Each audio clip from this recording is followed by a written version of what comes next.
Merci de nous rejoindre dans le débat de ce 2 juin. Ce soir, nous nous intéressons, mesdames et messieurs, à deux sujets majeurs qui touchent directement notre société. D'une part, nous nous interrogerons sur la signification et l'impact des traditionnels messages aux candidats à l'approche des examens de fin d'année. Vous savez, le CP a démarré ce lundi. Alors, s'agit-il d'un simple rituel ou d'un véritable outil d'accompagnement? Et d'autre part, nous marquerons un événement important, la 41e édition de la Journée mondiale de l'arbre au Bénin. Au-delà du symbole, nous évaluerons quelque peu les résultats concrets de cette sensibilisation au boisement national. Et pour éclairer cette question, je suis avec Florent Wissinon, il est journaliste. Bonjour ou bonsoir Florent. Bonsoir Angèle, bonsoir aux téléspectatrices et téléspectateurs de Télé. Roméo Aïsegbe, analyste politique. Bonsoir Roméo. Bonsoir Madame Angèle, bonsoir aux téléspectateurs de Télé. Bonsoir. Et enfin, Mohamed Yamidi, spécialiste en communication éditoriale et digitale. Bonsoir. Bonsoir Angèle, bonsoir à tous, bonsoir à la maison. Merci de nous rejoindre pour ces échanges. Alors, mesdames et messieurs, comme vous le savez, à l'approche des examens nationaux qui jalonnent la fin de l'année scolaire, une tradition perdure dans notre pays, celle des messages adressés aux candidats émanant des autorités éducatives, d'acteurs politiques ou même des parents et des enseignants. Ces allocutions visent souvent à encourager, à déstresser, pourquoi pas, ou à rappeler les enjeux. Sont-ils si indispensables? Les candidats les écoutent-ils toujours? Ont-ils un réel impact, ces messages-là? Ce soir, nous allons faire le débat. Et je commence par vous, Florent Wissinon. D'entrée, est-ce que vous comprenez déjà l'intention derrière l'envoi de ces messages aux candidats par différentes autorités? Il faut commencer déjà par dire que les candidats aux différents examens ont toujours le grand plaisir, d'accord, d'être accompagnés par un message venant de l'autorité. De l'autorité, ça veut être l'autorité ministérielle ou, pourquoi pas, le président de la République. Parce que lorsque le message vient de l'autorité ministérielle ou d'une autorité plus supérieure, ce message porte beaucoup d'informations. D'abord par rapport au nombre de candidats, aux statistiques, si on a connu un regret du taux d'inscrits, du nombre d'inscrits, ou si le nombre d'inscrits est en forte augmentation. Mais avec le temps, on a commencé par avoir déjà ces statistiques-là depuis les premières descentes de ces autorités-là au niveau de la direction des examens et au concours, bien avant même la veille de l'élection, enfin, des examens, j'allais dire. Oui, bien avant la veille des examens, mais ces messages officiels viennent confirmer de façon officielle les statistiques. Et l'autre élément également dont je voudrais parler, c'est que ces messages-là, quand ces messages viennent d'autorités averties, d'accord, prépare le candidat et l'informe sur les conditions favorables ou, disons, les diligences effectuées par le gouvernement pour permettre de bonnes conditions de composition. Et donc, ce sont des messages qui sont très attendus et qui galvanisent lorsqu'on est candidat à un examen au certificat d'études primaires, au BEPC ou au baccalauréat. Donc, c'est toujours bien quand l'autorité prend la parole, l'autorité avertie prend la parole pour galvaniser, pour doper le moral des candidats aux différents examens à la veille de la composition. Roméo, en direz-vous autant, des messages qui galvanisent? Moi, je partirai du ressenti personnel parce que tout de suite, déjà, le thème m'a rappelé, moi par exemple, les tout premiers examens que j'ai passés, à savoir le CEP. Vous savez, quand vous passez un examen et que de ces genres de messages annoncent et accompagnent et exhortent, on a le sentiment qu'on participe à quelque chose d'envergure nationale ou internationale.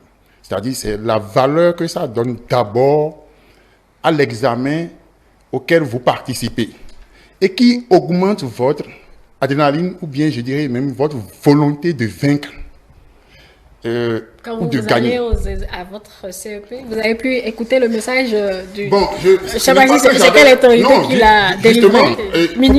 Faut pas faire la confusion avec le fait que de 90, 95 à aujourd'hui, il y a les réseaux sociaux où les messages dont on parle, on a l'impression qu'on fait directement allusion aux réseaux sociaux. N'oublions pas que à la veille des examens, c'était à la radio ou à la télévision qu'on écoutait ces messages-là. Et même avant ça, d'abord au drapeau, donc le dernier drapeau que vous faites en cas d'examen, le directeur ou les inspecteurs viennent, les conseillers pédagogiques et autres viennent, ils vous adressent des messages qui vous regardissent. Et déjà, quand on parle de l'examen, et la suite m'a permis de comprendre l'importance de ces messages-là, puisque j'ai eu la chance de faire le cursus professionnel. D'accord? Et après le BEPC, je suis allé faire le CAP. Et vous savez, c'est les circuits, le cursus qui est un peu orphelin de ces genres de messages parce que le calendrier officiel ne fait pas souvent cas de ces dates-là. Du fait que on n'en tient pas trop compte parce qu'il y a tellement de CAP, il y a tellement de branches et donc les dates ne sont pas connues. Donc, quand j'ai fait la différence entre le BEPC déjà et le CAP que j'ai passé, j'ai l'impression jusqu'à aujourd'hui que mon BEPC a plus de valeur que mon CAP que j'ai eu, quand bien même je l'ai eu en classe de première, avant d'aller vers le bac. Donc, c'est pour vous dire, un temps soit peu, tout cet engouement, toute cette ambiance autour de l'examen déjà permet à l'apprenant ou au candidat même de savoir qu'il participe à quelque chose dont il a l'obligation de remporter parce que c'est quelque chose qui tient des autorités jusqu'aux parents plus proches et qui a de la valeur. Bon, maintenant, le contenu des messages, ça ne nous dit presque rien, mais... On y reviendra peut-être, Voilà. on reviendra sur le contenu des messages. Alors, vous deux, des messages qui galvanisent, vous l'avez dit, parce que vous vous sentez concernés par quelque chose de national. C'est ce que vous dites. Mohamed Liamidi. Est-ce que moi je comprends? Je peux essayer de vous dire ce que cela m'amène à l'idée. Parce que, vous voyez, le message adressé par l'autorité, pour moi, a deux volets. Quand on prend le message en lui-même, en soi, ce n'est pas là le problème. Le message en lui-même ne pose pas problème. Mais maintenant, quand on s'intéresse à la cible et à l'objectif, est-ce que pour autant, ça permet d'atteindre le résultat que l'on veut? Ou bien est-ce que pour autant, cela est déterminant dans le résultat qu'on aura des examens? Pour moi, la problématique est là. Je commence par dire, le message de l'autorité, le message en lui-même, de ma compréhension, ça permet aux autorités ou à l'autorité de marquer. C'est-à-dire que l'arrêt, de dire que voilà, après tous ces mois de préparation où le gouvernement a joué sa partition, où les enseignants ont joué leur partition, où les parents ont joué leur partition, ou même, surtout, les apprenants ont joué leur partition, voilà le moment tant attendu où on va voir si tous ces efforts-là qui ont été, je vais dire, consacrés de part et d'autre, c'est-à-dire que par toutes les parties prenantes, qu'est-ce que ça va donner à la fin? Nous y voilà. Et donc, de ce point de vue, le message a beaucoup plus un caractère solennel. D'accord. Maintenant, la portée, c'est-à-dire ceux envers qui le message est adressé. Si je commence par là, CEP, BEPC et même bac à la limite, quand je m'en tiens à notre éducation ici, on te dit que l'élève qui est en classe d'examen ne doit pas regarder la télé, où les parents ne permettent même pas que ça arrive, alors qu'on a besoin de ces informations-là aussi pour être performant. C'est-à-dire que mieux rédiger, la rédaction, la dissertation, ainsi de suite, avoir même l'information. On n'a pas cette possibilité de le faire avec les parents à cause de la rigueur de l'éducation ou du suivi, je dirais. Et donc, de ce point de vue, ceux à qui on adresse les messages, il y a un fossé là. Parce que les apprenants là, ils n'arrivent quand vous allez au CEP, vous n'écoutez même pas la radio à l'heure du journal pour savoir si le ministre... Je demandais à Roméo tout à l'heure s'il a pu entendre le sien. Si le ministre a dit quelque chose ou pas, pareil au BPC, vous ne savez même pas. Ce qui est sûr, à l'heure là même, il se peut que vous dormez déjà. Parce que c'est à 2 ou 3 jours de l'examen, ou à la veille, même parfois. Aujourd'hui, par exemple, je crois que c'est hier ou avant-hier que le ministre de l'enseignement maternel a lancé le message. Donc, voilà un peu. Donc, de ce point de vue, quand on enlève le caractère solennel, le reste, on se demande à la limite, est-ce qu'on ne peut pas s'en passer? Et si vous me demandez si vous voulez bien que je réponde à cette question, vous allez répondre tout à l'heure. Mohamed lui a mis, Mohamed a mis le pied à l'étrier. Est-ce que la cible, peut-être pas la seule, mais en tout cas la cible principale de ces messages est toujours atteinte quand ces messages-là sont délivrés? Je pense qu'il faut faire la part des choses. Je participe à un examen qui est d'envergure nationale et toutes les personnalités, peut-être parmi elles, celles que j'admire le plus, nous ont exhortés. D'accord? Le contenu du message pour le candidat, tout de suite, je ne vais pas aller sur ce terrain.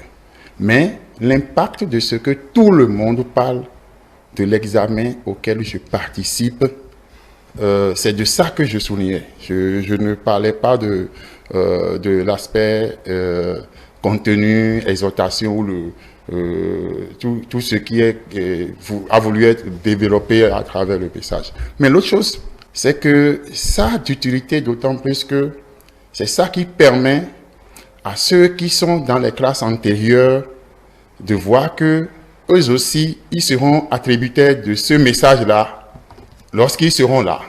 Et ça leur donne l'engouement de participer à cet examen-là.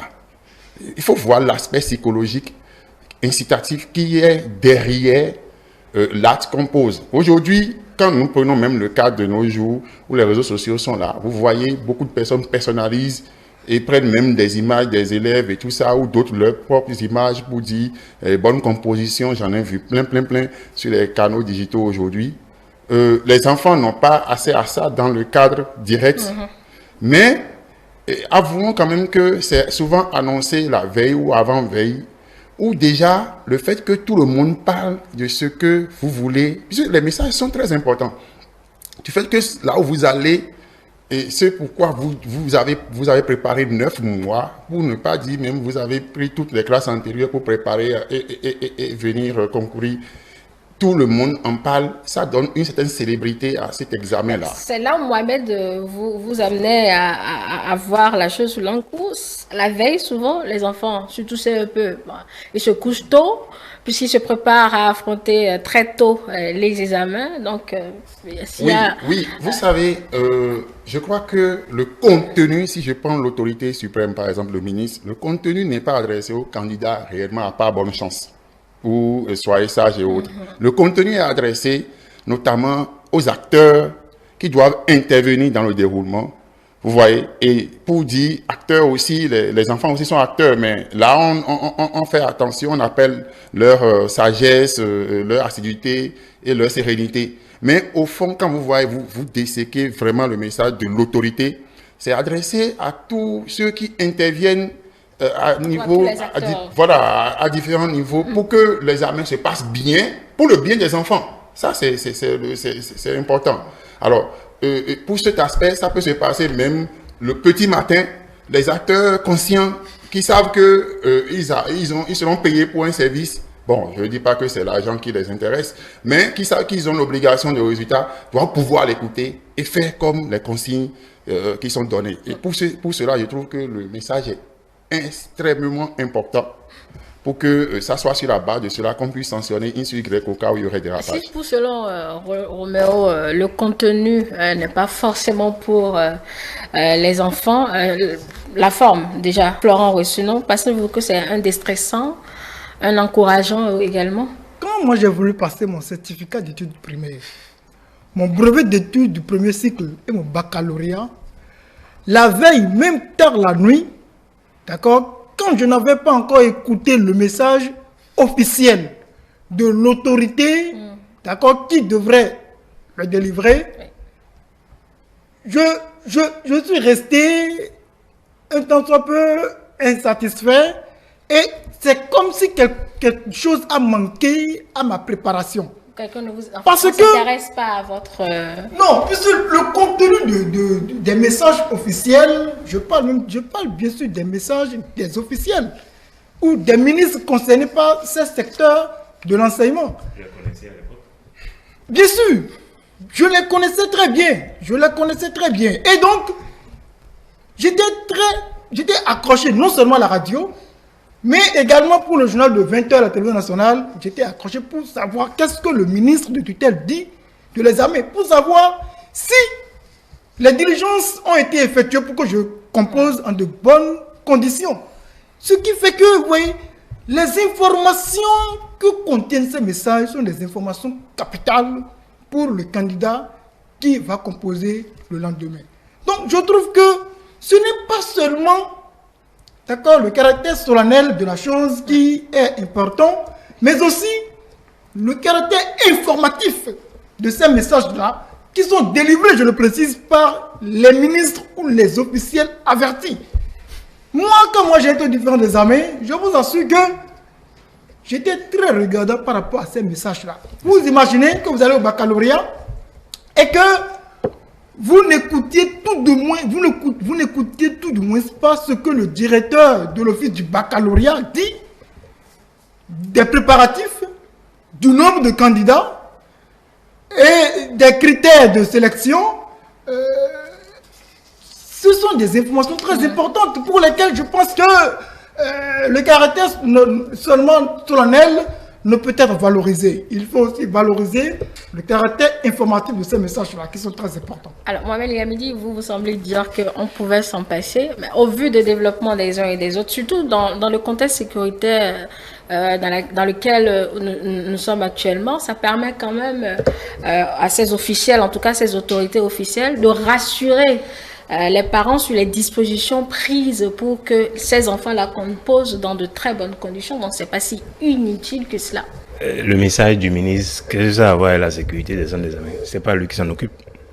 Celui qui s'occupe du centre d'examen, qui n'est que dans l'arrondissement ou dans le quartier, ce rôle-là, celui qui le joue, ce n'est pas le ministre de l'Éducation, le ministre de l'enseignement maternel ou primaire ou ainsi de suite. Pour moi, il faut avoir une vision globale des choses. Je ne dis pas qu'il ne faut pas le faire. Je dis juste, bon, à part le caractère solennel, qu'est-ce que ça apporte? Vous connaissez le ministre de l'enseignement supérieur ou de l'enseignement secondaire à l'époque? On peut lui avoir bon, quand je dis que vous connaissez, je parle pas du nom. Hein. Quand je dis que est-ce que vous connaissez, je ne parle pas du nom. Mais maintenant, moi, je n'ai pas été un élève passif ou un écolier passif. Moi, j'ai été un écolier qui a toujours été la recherche. Je suppose que, à vous entendre. Mais si, non, un instant, c'est que si. Rappelez-vous que. Si vous ne connaissez pas, si vous ne connaissez pas, je n'ai pas le ministre de tutelle, je n'ai pas c'est même l'impression. Nous, à notre époque, un instant. Je n'ai pas l'impression. À notre époque, vous aurez c'est que le ministre de la parole pour tutelle, répondre. on peut même venir. Bien sûr. Au cours de la Je vous rappelle que vous ne vous posez pas de questions. Je n'ai pas l'impression de vous avoir appelé à la barre. Donc, je le dis de cette façon-là. Quand on prend maintenant les cibles, à part les apprenants, à qui le message à 95% ne parviennent pas, ça, personne ne dit le contraire.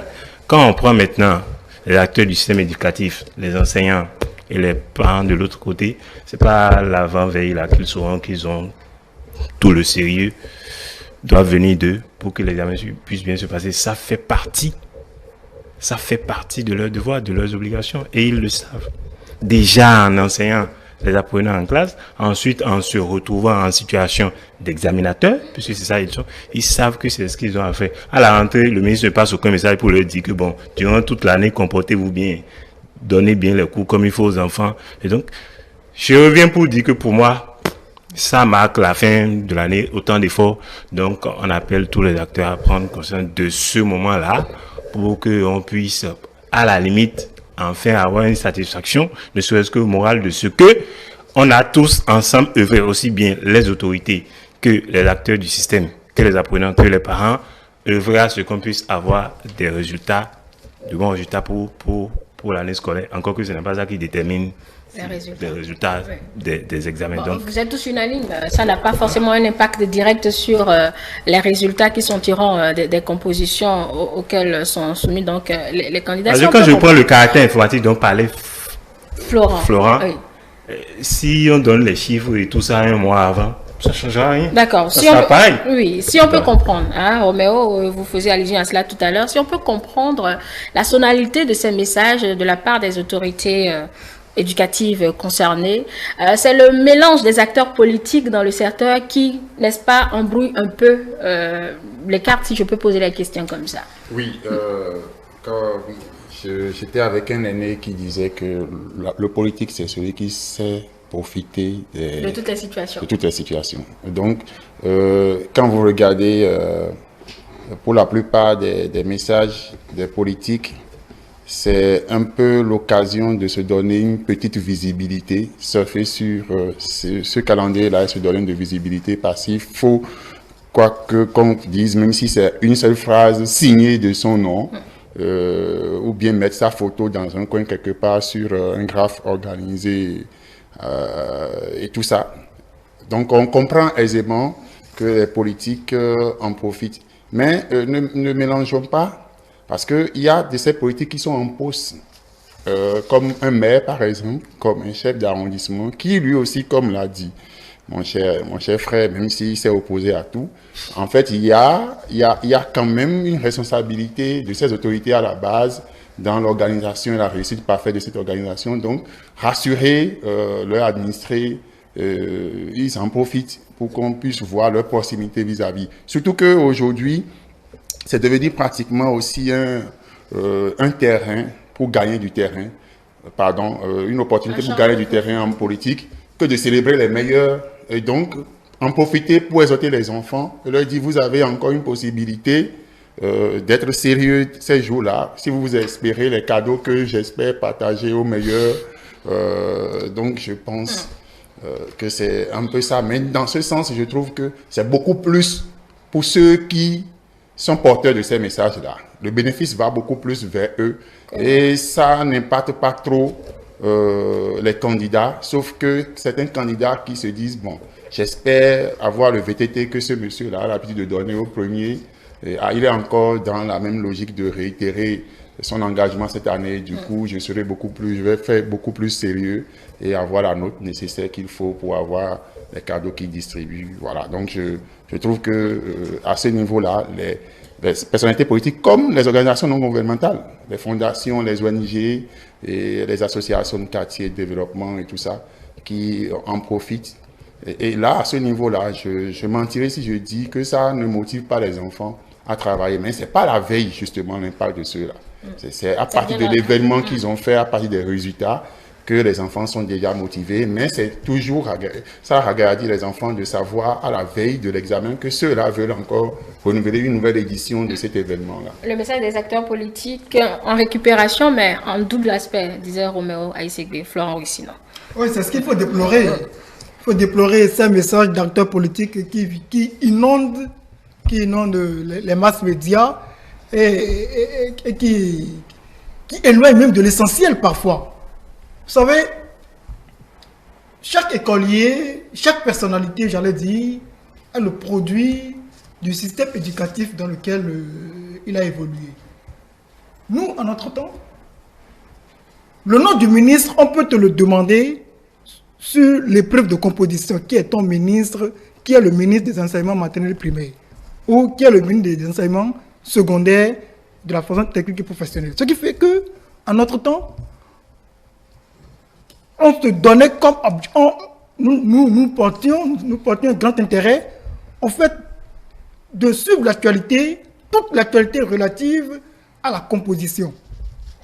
Vous voyez? Et donc, il faut dire, quand on a fini de dire cela, que les messages des acteurs politiques sont des messages qui sont souvent, ou qui reflètent l'image de personnalités politiques en quête de visibilité tous azimuts. Parce que il y a certains de ces messages qui n'occupent que le temps du militantisme. C'est que des politiciens, sachant l'impact positif que peut avoir un message à la veille d'une composition sur un candidat, utilisent cet espace-là pour se donner de la visibilité, alors que le public auquel ils adressent, a priori, n'est pas un public qui fait partie de leur électorat. C'est là où il y a problème. Le ministre qui délivre le message à la veille d'une composition ou d'un examen national s'adresse à un public bien ciblé, c'est-à-dire les candidats. Alors, mais quand on prend l'école qui va au CEP, celui-là qui va au BEPC, et aujourd'hui même celui-là qui va au bac, parce qu'on a des candidats qui ont moins de 18 ans.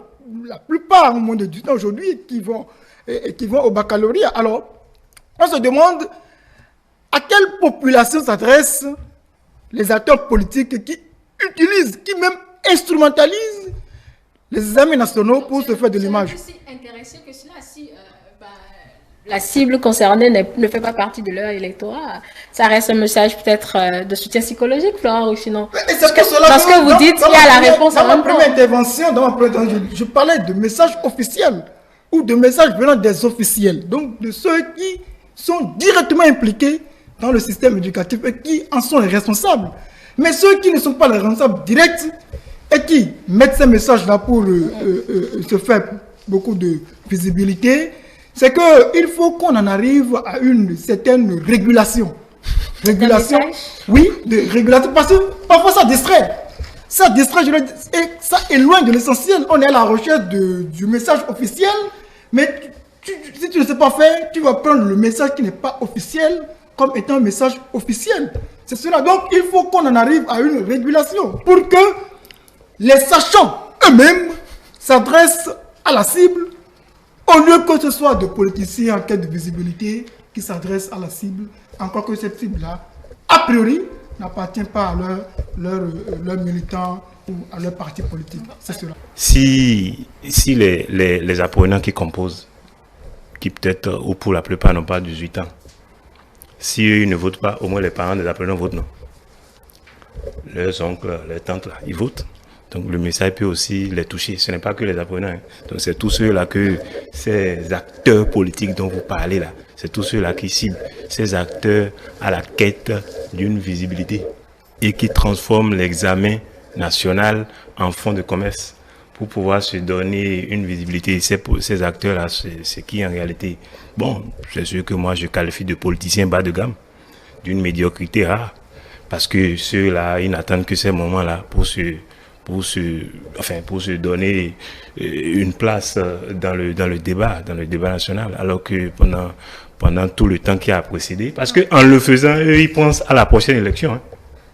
Ils ne pensent pas aux apprenants. D'accord? Et ils ne pensent pas à leur avenir. Ils ne font rien d'ailleurs en amont pour contribuer à la qualité de notre système éducatif, pour que ce système puisse produire des apprenants, enfin, des citoyens de qualité qui puissent vous n'en savez rien, Mohamed. Comment je n'en sais rien? Qu'est-ce qu'ils font?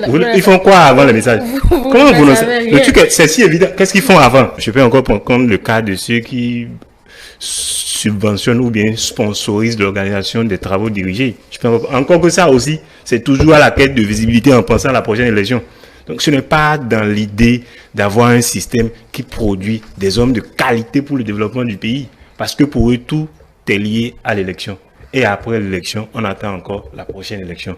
Donc tous les examens qu'il y a entre une élection et une autre sont toujours les moments appropriés pour eux pour se donner de la visibilité afin qu'à la prochaine élection, que les parents de ces apprenants, en plus, comme l'a dit Roméo tout à l'heure, parce qu'il y aura distribution de vélos, distribution de ci, distribution de ceci, de kits et ainsi de suite, comme on en est encore là, ça peut dans notre... motiver, comme il a dit. VTT, là. Les apprenants. Ben, si c'est ça qui motive les gens, ça veut dire que, écoutez, je vais m'en arrêter là. Allez, on va finir avec vous sur ce sujet. Faudra-t-il maintenir cette tradition ou simplement mieux la réorienter? Ce qui est sûr, ça ne gêne personne. Que cela continue ainsi ou pas, ça ne pose aucun problème à la République. Roméo. Moi, je pense qu'on pourrait améliorer en pensant beaucoup plus dans le contenu. Bon, je ne dirais pas que ça reste à l'étape message. Puisque j'ai envie, quand moi j'écoute un officiel comme un ministre parler d'un examen à la veille, je reste sur ma soif parce qu'il ne dit pas, à la fin de ce diplôme, après l'obtention de ce diplôme-là, les garanties que l'État offre à l'apprenant, aux diplômés, ou bien quelles sont les orientations qui suivent. Vous allez dire que je rêve beaucoup trop, mais je pense que quand je prends le cas des États-Unis, par exemple, ou bien dans le système anglophone tout près de nous ici, je ne vais pas aller là-bas, je reste au Ghana ou au Nigeria ici, quand les enfants font au Ghana, eux, ils ne font pas CFP. Mais le Nigeria continue de le faire. Quand les enfants font ce premier examen, déjà, il y a une orientation. C'est-à-dire qu'ils savent qu'ils deviennent... l'État, en laissant le message, leur dit, ceux qui franchissent cette étape-là, l'État investit sur eux en espérant que parmi eux, il y aurait des ingénieurs de ceci et de cela. Et on met ça devant. Ce n'est plus le pourcentage on en donnait 99%, 73%, qui motive jusqu'à aujourd'hui, en réalité, les messages officiels. C'est plutôt, parmi vous, nous comptons sur vous pour avoir les ingénieurs qui manquent à l'État. Nous comptons sur vous pour avoir les médecins qui manquent à l'État. Nous comptons sur vous pour avoir les mécaniciens qui manquent à l'État. Et voilà ce que, si déjà l'année prochaine, les choses peuvent changer dans ce sens, moi je trouve que le message aurait beaucoup plus d'importance. Et ce que Mohamed dit, moi, c'est vraiment pertinent parce que il a souligné un aspect. Il y a des émissions durant toute l'année scolaire qui aident même l'enfant mieux que son cahier. À avoir les aptitudes qu'il faut face à des sujets qui viennent, sujets dits d'actualité. Mais les parents ont gardé dans leur cœur, avec même l'appui des enseignants, d'éloigner les enfants des informations, donc des postes récepteurs et tout ça, et l'heure où l'information qui est importante même va passer au lit ou bien cahier. Donc, c'est dangereux. Je pense qu'à partir de ce niveau-là, nous pouvons, puisque vous avez bien fait d'aborder le sujet à ce moment précis, et je trouve qu'il est important qu'à partir de l'année prochaine, que tout soit orienté dans ce sens. Et moi, j'ai bien envie de savoir, obtenir CEP au Bénin aujourd'hui nous permet d'être quoi? Si on peut voir améliorer, que le prochain message du ministre nous orienterait dans ce sens-là, ça va être très bon. Sinon, autrement, pourquoi ne pas aller très vite, faire comme le Ghana qui s'est passé de ça? Et voilà, et c'est un peu ce que moi je pourrais dire. Florent, sinon maintenir la tradition ou la réorienter? Non, il faut maintenir cette tradition-là. Cette tradition, je dirais tradition venue des officiels. Parce que le fait de passer un message à la veille des examens est entré dans la culture, d'accord, des acteurs de l'éducation. Quand je parle d'acteurs de l'éducation, je parle du corps professoral, des parents et aussi et des candidats. Donc il faut maintenir cette culture-là, il faut la perpétuer. Ce que je dénonce, c'est la littérature inutile. Il faut qu'on évite la littérature inutile et qu'on sache que ce message est un message capital et qui accompagne les candidats pour une bonne composition. Merci.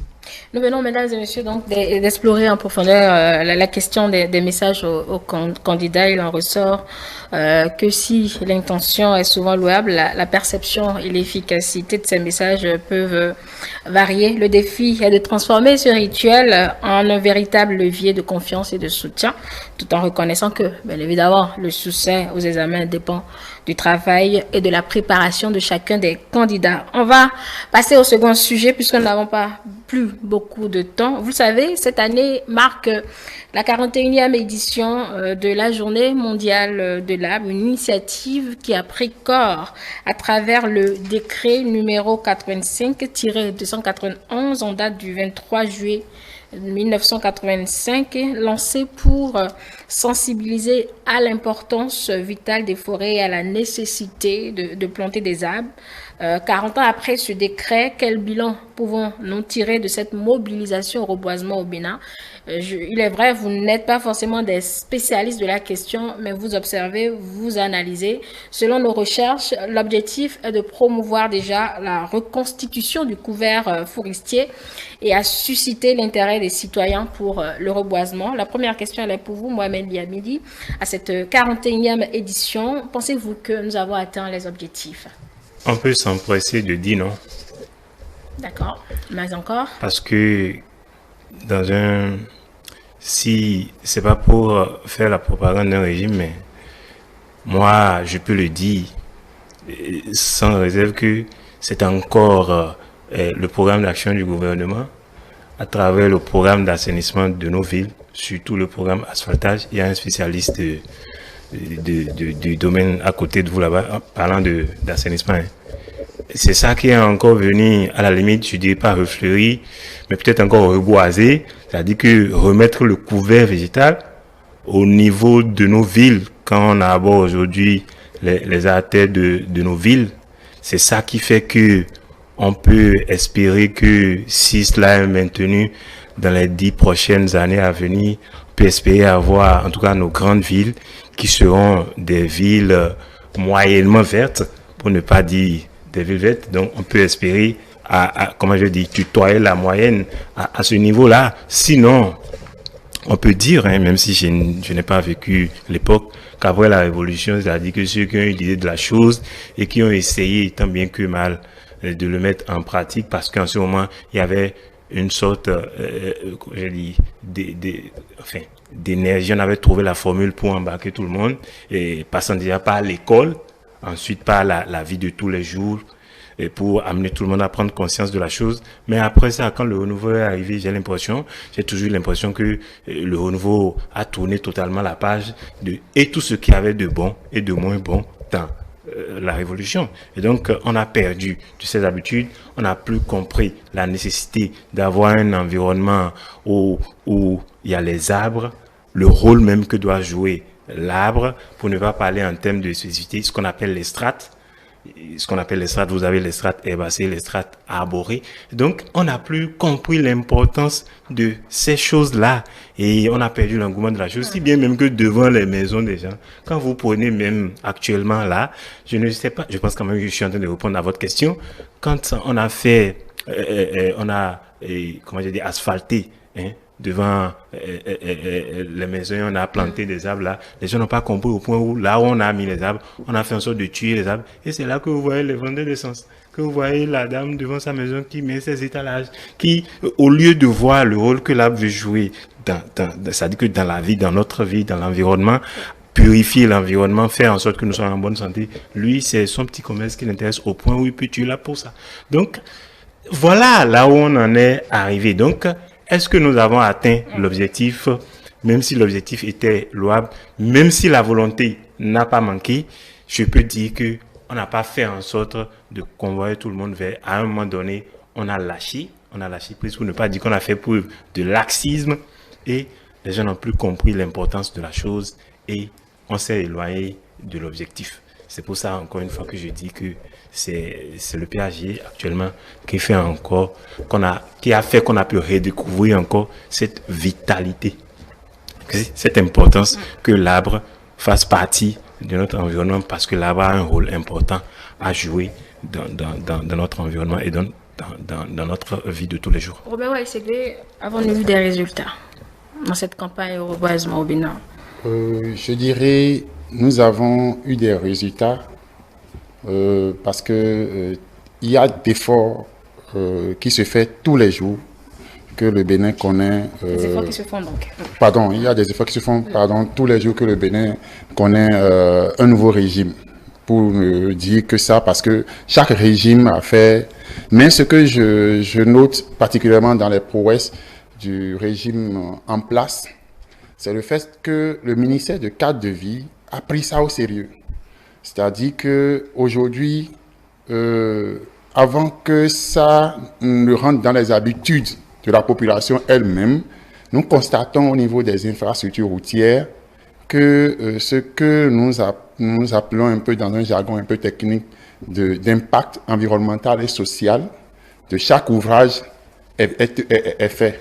Quand vous prenez la route, le boulevard, c'est pas de l'Amazone ou ce qu'on peut l'appeler, vous vous surprenez de voir l'espace vert qui est réservé, tout le soin qui est donné. C'est vrai que tout de suite on voit la beauté, mais en réalité, l'espace vert n'est qu'au niveau à côté de l'Amazone. Hein. Je sais pas s'il y a un autre espace vert. Après, il y a le jardin de Mathieu. Vous allez voir une bonne surface. depuis même devant, Puis je la crois, place à Biogara. Biogara. Jusqu'à jalonner tout le Vous tronçon. allez voir même devant la HAC, un peu là, vous allez constater. C'est que, en C'est fait, sur tout le long. C'est sur tout le long. c'est pour dire, ces fleurs, je me souviens quand on a commencé par casser les gens, et c'est là, on dit, on a dégagé les gens pour mettre des arbres. Et je me suis demandé, les hommes en venant au monde sont venus voir quoi sur la terre? Ils ont vu des arbres et ils ont vu que c'est bon de vivre sur la terre. Mais au fil des années, les hommes ont dégagé les arbres, alors qu'ils espéraient toujours entendre les chants d'oiseaux au petit matin, alors que l'oiseau n'est à l'aise que dans les branches des arbres. Et on s'étonne qu'on n'a plus de ces espèces-là qui circulent. Donc, nous avons aujourd'hui une habitude à laquelle moi je souhaiterais que le ministère du cadre de vie contraigne le Béninois et tout habitant du Bénin à faire, c'est qu'au niveau de la délivrance des permis de construire, il faut qu'on ait véritablement ce qu'exigent les tests en matière d'espace vert dans chaque maison. Si déjà on t'exige dans ton propre plan où tu veux dormir qu'il te faut des plants d'arbres ou des choses dans ta propre maison, tu ne pourras pas avoir l'audace de tuer l'arbuste que le gouvernement a sorti l'argent pour planter devant ton portail. Parce que on le dit simplement comme ça, mais moi, ça m'a tout de suite rappelé le fait que c'est allé à un niveau, le dégât, au point où l'Église déclare des années vertes aujourd'hui. Au point où on voit que nous sommes en train de détruire notre cadre de vie, mais c'est nous qui nous plaignons que sans climatiseur, on ne peut plus rester dans nos chambres. Et quand on garde des véhicules en journée, je ne sais pas si vous faites l'expérience, nos engins, même la moto, le véhicule, vous garez en journée, puisque l'État a pensé à ça en plantant des arbres. S'il n'y a pas d'arbres là où vous avez planté, vous faites 10 minutes dans un supermarché, vous rentrez dans votre véhicule, vous avez envie de sortir encore. Et le temps que ça prend, le carburant même que vous pompez avant que votre véhicule n'atteigne la température qu'il vous faut, regardez ça et vous allez dire que la vie est chère.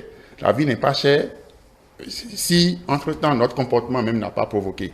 Alors moi, je trouve qu'il y a eu de prouesses par rapport à ce que nous avons constaté.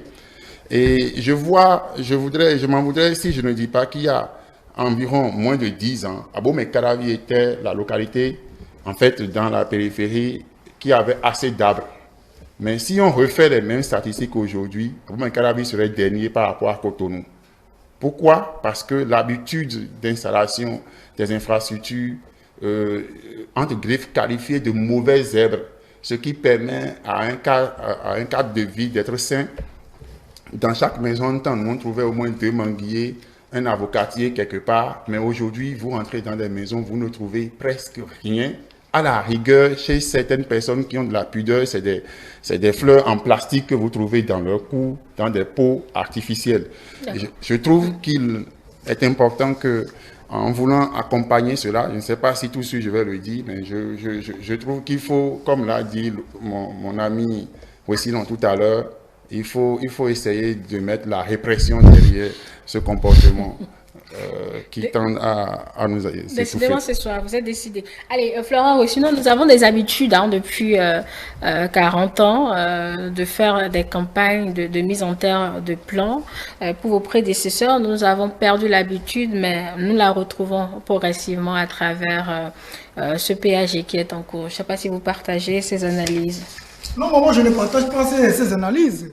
Ce qui est sûr, c'est que il y a moins d'arbres aujourd'hui qu'en 1985. Vous prenez Cotonou seul, Cotonou.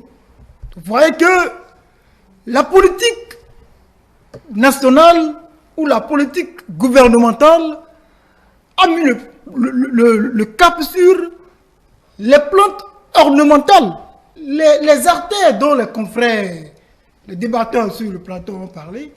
Quand vous longez ces artères, vous n'avez que de plantes ornementales. Et donc tout cela, d'accord, montre que les politiques adoptées sont des politiques qui remettent encore en cause, disons, le caractère ou l'habitude que devraient prendre les Béninois pour planter des arbres. Ce n'est pas la volonté politique qui a manqué. Vous vous souvenez ici du slogan 10 millions d'âmes, 10 millions d'arbres, au temps du président Thomas Boni Yayi. Mais aujourd'hui, où est-ce que nous en sommes? C'est la question qu'on se pose. Boni Yayi est encore vivant. Et donc, je pense que la politique nationale devait être réorientée pour qu'on définisse clairement quelles sont les priorités en matière de verdissement, de verdure, en matière d'adaptation au changement climatique. Quelles sont les politiques qu'on adopte pour permettre aux générations à venir de bénéficier d'un climat propice à la vie. Bon, contrairement à vous, Florent, on n'a vu que des plantes d'ornement. Hein, donc, voilà. Mohamed Liami dit le reproche qui est souvent fait à chaque campagne de la Journée nationale de l'arbre, c'est de mettre des plants en terre et de ne pas faire de suivi. Ne serait-ce pas le moment, surtout dans le contexte dans lequel le changement climatique, n'est-ce pas le moment de faire un réel suivi pour que les objectifs de ce reboisement soient atteints? Je pense que ce suivi est fait. Maintenant, si ce n'est pas assez, parce que nous sommes des humains, on vient de commencer quelque chose, on parle du programme national du gouvernement, on peut demander que cela soit intensifié. C'est tout à fait normal parce que nous voulons aller vers un résultat. Je pense que cela tient à cœur à ceux qui ont à charge le secteur. Et d'une manière participative, ils essaient d'amener les autres aussi, c'est-à-dire que les populations de nos différentes villes à comprendre l'importance de la chose. Du point de vue ce qui est fait, Florent, je n'ai pas du tout l'impression, là je suis embêté de le dire, on ne vit pas dans... J'ai l'impression que nous ne voyons pas les mêmes choses. Ou pour ne pas dire qu'on ne vit pas... Enfin, dans le même Bénin ou dans... Je dirais oui, dans le même Bénin ou dans la même ville. Que ce soit à Cotonou, que ce soit à Bamenda-Calavi, que ce soit à Porto-Novo. Quand vous prenez par exemple le programme asphaltage, c'est partout, c'est dans toutes les communes. À Boycon, moi j'ai été à Boycon, à Bomé, un peu partout. C'est toujours accompagné de ça. Il y a toujours l'impact environnemental qui est pris en compte. C'est-à-dire, on a planté les arbres au niveau des trottoirs, des abords, là, et c'est visible. Et quand vous voyez, prenez, quelle que soit la terre que vous prenez, que ce soit de la place Bioguera jusqu'au boulevard qui mène jusqu'au port, là-bas, que ce soit à Kwakwa, le nouveau boulevard à partir de Séné-Concorde jusqu'à Sekandji, que ce soit un peu partout, que ce soit la Corniche, en tout cas, tout ce que nous avons vu ces 10 dernières années dans le cadre du programme, comment je vais dire, tout ce qui est dans l'amélioration de notre cadre de vie, comment je vais dire, cette composante n'a pas du tout été négligée. Et c'est des arbres, hein. Je ne vous parle pas des fleurs, des arbres. Je vous précise encore que c'est des arbres. Vous avez des fleurs par endroit, mais il y a toujours les arbres qui sont là et les fleurs en tout. Ce n'est pas parce qu'il y a les fleurs qu'il ne faut pas aussi voir les arbres. Ou peut-être parce que, bon, je ne sais pas, peut-être que les fleurs, vous trouvez que c'est trop beau. Peut-être que vous trouvez que notre cadre de vie ne mérite pas. Je ne sais pas exactement le problème que vous avez voulu souligner par rapport à ça. Non seulement il y a l'aspect beauté, mais il y a aussi l'aspect impact environnemental. C'est des arbres, nous voyons ça pousser. Quand vous prenez par exemple le tronçon à partir du carrefour Séné-Concorde jusqu'à ce qu'on dit, les arbres là ont totalement poussé. Vous voyez des arbres, hein. Donc d'ici 2, 3, 4, 5 années à venir, nous allons constater l'effet de la chose. L'essentiel ici, c'est que cette dynamique qui est née là, doit se poursuivre au-delà des régimes. Les régimes vont se succéder, mais ce qu'on a vu là, ça doit être, ritualisé. Ça doit entrer dans nos habitudes et que nous comprenions chacun de nous, partout où nous sommes, que ça doit entrer dans nos habitudes et rentrer dans une sorte, de réflexion. Cela doit être décentralisé même, c'est-à-dire que partant du niveau gouvernemental, ça doit venir au niveau des villes. Parce que c'est l'association, c'est quand on met les villes bout à bout que nous avons l'intégrité du territoire. Donc, ça doit être quelque chose, c'est-à-dire que ça doit être intégré à la vision même des communes pour avoir des villes vertes. C'est quand nous aurons des villes vertes que nous aurons le pays, l'ensemble du territoire qui sera vrai. Et ça doit être pris en compte, ça doit entrer dans les habitudes de chacun, chaque citoyen dans son environnement. Si vous pouvez planter planter les arbres. Et si quelqu'un a planté, ou bien que ce soit l'œuvre, ou bien ça dit que l'initiative de la commune ou du gouvernement, vous devez faire en sorte d'entretenir ça, parce que ça participe à l'amélioration de notre cadre de vie. Le problème de réchauffement, nous faisons tous face à cela. Il est arrivé des années antérieures que nous soyons on est allé jusqu'à 40 degrés, vous imaginez? Et comment on va continuer par vivre ainsi et espérer pouvoir performer? Quand vous savez, vous connaissez comment je vais dire, l'adage qui dit que on réfléchit mieux dans un palais que dans une chaudière. À la lutte là, nos maisons bien construites en matériaux, je dirais, matériaux définitifs, donc non précaires, finiront par devenir des chaudières. C'est ça, en fait, le danger. Et nous devons comprendre cela. Je ne veux même pas aller dans le développement pour voir si les matériaux aussi avec lesquels nous faisons la construction, est-ce que cela est adapté? Est-ce qu'il ne faut pas tenir compte de ça parce que nous n'avons pas cette ingénierie ici? Donc, c'est tout un ensemble qu'il faut avoir, c'est-à-dire une vision globale de la chose. Mais déjà, le premier pas, et qui est le plus important, c'est que nous intégrons ça dans nos habitudes, que l'arbre concourt à la vie et nous devons tous participer aux campagnes de reboisement. Et ça ne doit pas être un truc seulement le 1er juin. Ça doit être un truc de tous les jours. Oui, nous sommes sur la nouvelle perspective au vu du défi de les changements climatiques. Le suivi de ces plans que nous mettons en terre chaque année, plus que jamais une nécessité, Roméo Isegbo. Et vous concluez. Oui, vous avez vraiment une minute, hein, pas plus. Bon, moi, je dirais tout simplement que dès qu'on réussirait à mettre dans l'habitude du Béninois que lui-même a l'obligation de planter d'arbres chez lui, il comprendrait pourquoi on lui exige de faire recours au forestier avant de couper l'arbre qui est sur son terrain quand il veut construire. Et donc, je vois aussi, je ne manquerai pas de dire que les dernières décisions du ministre de Commerce, par exemple, vont dans ce sens d'agir sur le coût du gaz.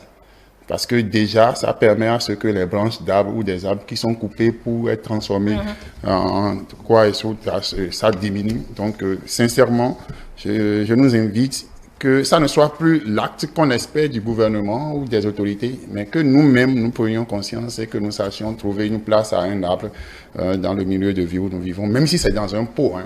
C'est important d'avoir de la végétation chez soi pour agir sur le climat. Voilà, Florent, 30 secondes pour conclure. Oui, non, pour conclure. Roméo a commencé par parler du programme Église verte, qui est un programme de l'archidiocèse de Cotonou pour contribuer, d'accord, au verdissement des espaces. Et c'est un programme qui est piloté, qui est encore en cours et qui continue son chemin sur les paroisses du Bénin, qui a même été nationalisé. Pour finir,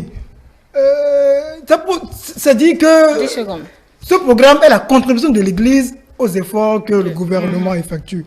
Et il faut saluer l'inspection forestière dans le choix des essences à planter. Il y a vraiment eu, de ce côté-là, un travail rigoureux qui a été fait. Merci à chacun de vous. Mesdames et messieurs, nous concluons notre discussion sur cette 41e édition de la Journée mondiale de l'arbre. Il est clair que cette initiative a joué un rôle crucial dans la sensibilisation aux enjeux environnementaux. Cependant, nos analystes nous rappellent que le chemin est encore long. Si la plantation d'arbres est un geste essentiel, elle doit s'accompagner de politiques de protection des forêts existantes et de lutte contre l'exploitation illégale et d'une prise de conscience collective durable. Roméo a donné des initiatives. Bon, j'espère que on n'en arrivera pas forcément à la répression. Merci à vous, chers invités, pour ces échanges. Mesdames et messieurs, merci de nous avoir suivis. On se retrouve demain, si Dieu le veut. Et n'oubliez pas que vous pouvez retrouver toutes nos productions sur nos plateformes numériques. À demain et très belle soirée.